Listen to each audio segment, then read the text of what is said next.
ඔයාලා දන්නවද සමහර අයගේ මලකෙවල් වලදී සමහර අයට වැඩිපුරම ඇඬෙන්නේ තමන් ඇත්තටම බොහොම ආදරෙන් ළඟින් හිටපු කෙනා තමන්ගෙන් වෙන්වීමට වඩා ඒකත් දුකක්.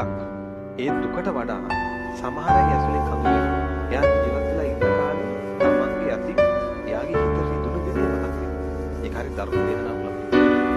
ඔයාලා හොඳට කල්පනා කරලා බලන්න. ඔයාලා නිසා ඔයාලා සමහරට තරහ ගිහින් කියපු වචන වලින් තාත්තගේ මූණ වෙනස් වුණ විදිහ, ඒ ඔයාලගේ අම්මගේ මූණ වෙනස් වුණ විදිහ මතක ඇති. මේක අතරම කසාද බඳපු ජෝඩු වලට තමන් කියපු දේවල් වලින් තමන්ගේ බිරිඳට රිදුණ තැන්, තමන් කියන වචන වලින් තමන්ගේ ස්වාමියාට රිදුණ තැන, තමන්ගේ දරුවන්ට රිදුණ තැන අපේ ජීවිතේ තක්කාලා මතක සටහනක් තියෙනවා. අවාසනාවන්ත විදිහට සමහර විට ඒක නා ජීවිතෙන් සමුගත්තොත් ඒ මොහොතේ නම් හිතට මේ මතකේ වද දෙනවා. මේක පුදුම වැඩක්. දැන් ටිකකට කල්පනා කරලා බලන්න. ඔයාලගේ අතින් ඔයාලගේ අම්මගේ හිතේ රිදුණ ප්‍රබල තැන ඔයාලගේ ඇත්තම චින්තන විදියට කවදාක හරි ඔය අම්මා ජීවිතෙන් සමුගන්න.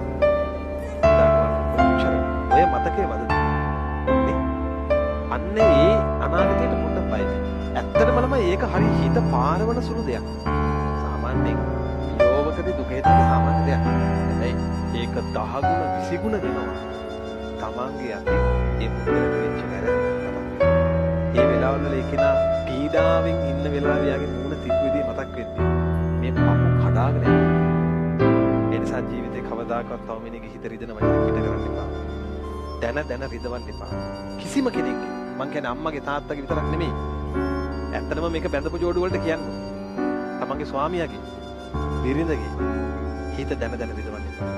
ඇත්තටම දෙමාපියෝ දරුවන්ගේ හිත පවා රිදවන්න එපා. ඒක හරි දරුණු වේදනාවක් වෙනවා. ඒක නා ජීවිතේ තමන්ට.